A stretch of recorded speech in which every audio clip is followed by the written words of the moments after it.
Top Historia presenta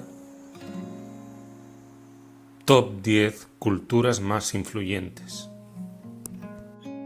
Por influyentes entendemos las culturas que han conseguido pervivir hasta hoy en día, ya sea mediante su arquitectura, folclore o cualquier tipo de influencia. Así pues, comenzamos con el top. Cartago fue una ciudad-estado de la antigüedad situada cerca de la actual capital de Túnez. Había sido fundada por una cultura anterior, los fenicios, y, tras su caída, Cartago comenzó su expansión.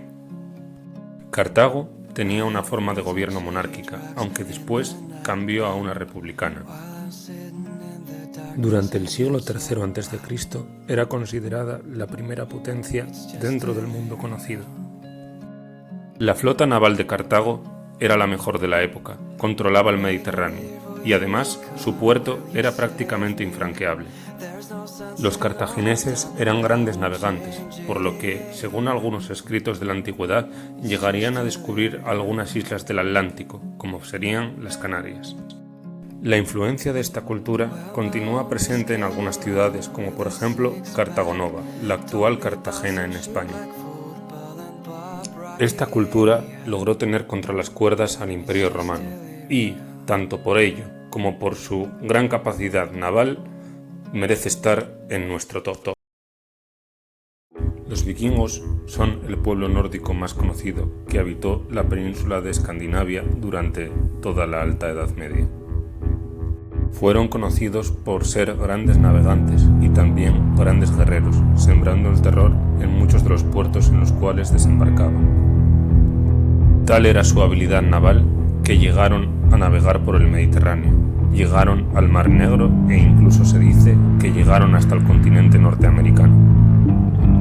Desde el siglo IX hasta el siglo XII, los vikingos estuvieron presentes prácticamente en las costas de toda Europa.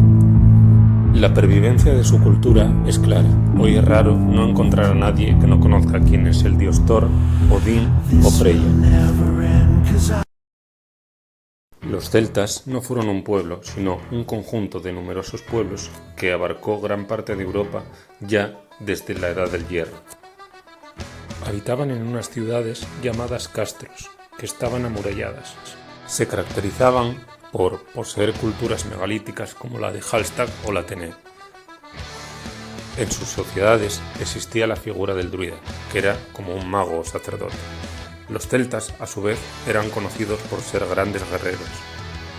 En regiones de Europa donde la romanización no fue tan efectiva, continúan existiendo en la actualidad tradiciones celtas. Entre el siglo VI y IV a.C., los persas controlaron todo Próximo Oriente y Oriente Medio. Herederos de la cultura babilónica, su ciudad principal era Persépolis. Su cultura aún pervive hoy en día.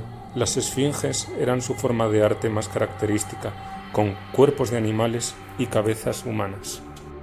La caballería persa aqueménida es considerada hasta hoy en día una de las más temibles. En época de los grandes reyes Jerjes y Artajerjes, los persas llegarían a tener conquistada prácticamente toda Grecia. Los incas fueron el último pueblo sudamericano en ser colonizado por los españoles. Su imperio, siguiendo la línea de los Andes, abarcaba desde el sur de Ecuador hasta medianías de Chile. Se trata de una cultura que realizaba sacrificios humanos para honrar a sus dioses.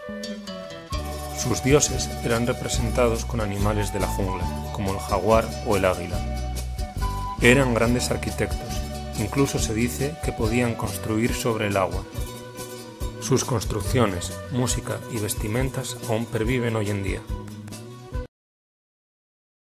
La cultura egipcia nació en torno al milenio 3 a.C. Esto le hace ser la segunda cultura que conocemos que aparece en la antigüedad, solo por detrás de Mesopotamia. La maestría en los grabados y las esculturas, que también a su vez eran arquitectura egipcia, sigue sin tener parangón hoy en día. Ni aun con las herramientas de la actualidad, los mejores arquitectos podrían lograr esa simetría tan perfecta que tenían los egipcios.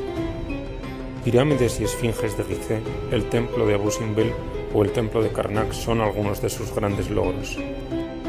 Además de sus logros constructivos, los egipcios inventaron el papiro, del cual nuestro papel es su heredero actual. El faraón era considerado como un dios. Ra, Anubis, Horus son algunos de los dioses egipcios de los cuales todos hemos oído hablar.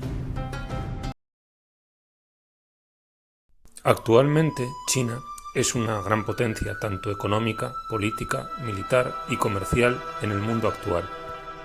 Aunque este país se ha industrializado y modernizado, ha conseguido mantener viva su cultura tradicional. Su forma de saludarse, de relacionarse, su modo de alimentación hacen claramente que esta cultura se diferencie del mundo occidental. Sus logros arquitectónicos son numerosos, como por ejemplo la Gran Muralla China, que incluso puede verse desde el espacio exterior. Existen además otras grandes obras, como la Ciudad Prohibida, y su alfabeto, tan propio y particular. En la antigüedad, el emperador era considerado como un dios. El descubrimiento de la pólvora por parte de China hizo que el mundo no volviera nunca a ser el mismo.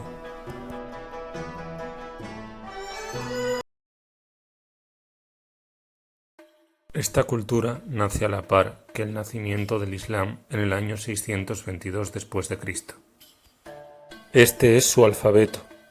Durante los siglos 7 al 10 esta cultura vivirá su apogeo, tanto cultural como territorial. La grandeza de sus mezquitas, como la de Damasco o, en España, la de Córdoba, son un claro ejemplo de la maestría de los arquitectos árabes. También se les conoce por ser grandes ingenieros hidráulicos y perfeccionar las técnicas de regadío heredadas de Roma. Además, realizaron grandes avances en campos como la medicina, el álgebra, la anatomía o la astronomía. Hoy en día, esta cultura permanece viva en muchos lugares de nuestro planeta, principalmente en Asia y África. La cultura griega nace en torno a finales del segundo milenio a.C. Trataba de una cultura politeísta. De hecho, todos conocemos a algunos de sus dioses, como son Zeus, Hades o Poseidón. Pero Grecia, además, es considerada la cuna del pensamiento occidental por un invento llamado democracia. Aunque no podemos entender la democracia tal y como ahora, fue un inicio, ya que los ciudadanos libres griegos podían expresar su opinión y tomar en consenso algunas decisiones. Los grandes filósofos griegos, como Platón y Aristóteles, hicieron que el hombre fuera el centro del debate y el centro del universo. Este cambio de paradigma se vio reflejado en su cultura, pues los dioses, las esculturas y las figuras tenían forma humana y no forma de animal, en contraposición a la cultura oriental. Por ello, el cristianismo también es heredero de la cultura griega, puesto que Jesucristo, pese a tener propiedades divinas y ser hijo de Dios, es en el fondo un ser humano. Grecia llegaría a su máxima expansión durante el siglo IV a.C., en el Imperio Macedónico de Alejandro Magno. La falange macedónica es considerada hasta hoy en día uno de los cuerpos militares mejor preparados y entrenados de la historia. Roma comenzó a forjarse en torno al siglo VIII a.C., primero siendo una monarquía, después siendo una república y por último convirtiéndose en un imperio. Roma asumió muchas de las ideas griegas, como los dioses o la idea de democracia. Júpiter es lo mismo que Zeus, Neptuno es lo mismo que Poseidón, Plutón es lo mismo que Hades. El Senado era una evolución de los foros griegos, pero el Estado romano logró conseguir una burocracia que lo hiciera mucho más efectivo. Sus obras de ingeniería son innumerables, tanto militares como civiles. Inventaron las torres de asedio, que les permitió invadir numerosos territorios. La arquitectura civil tampoco tuvieron parangón. Los anfiteatros o coliseos servían para dar los grandes espectáculos de gladiadores. En los teatros se representaban obras de teatro y en los circos se realizaban las carreras de aurigas. También se inventaron los baños, donde los ciudadanos podían relajarse y ducharse, además de las calzadas romanas, que facilitaban el transporte. También podría decirse que inventaron la publicidad. Esto es debido a que sus esculturas y grabados normalmente lo que representaban eran grandes victorias que había cosechado el ejército romano. Así se reforzaba tanto la grandeza del emperador como del propio ejército. Como habéis podido comprobar, muchísimas cosas de las que ahora gozamos son gracias a los inventos romanos. Nuestro Parlamento es su Senado, nuestro estadio de fútbol es su Coliseo, nuestras piscinas son sus termas, nuestras carreteras son sus calzadas y, por supuesto, nuestro alfabeto es el alfabeto romano. Durante el siglo II después de Cristo, el Imperio Romano llegaría a su máxima expansión, llegando incluso a los límites de Escocia. Aunque en el siglo V después de Cristo el Imperio Romano cayó, su legado continuó en el Imperio Bizantino, también llamado Imperio Romano de Oriente, que no fue destruido hasta el siglo XV. Espero que os haya gustado el vídeo y nos vemos en otro vídeo de Top Historia. No olvidéis suscribiros y muchas gracias.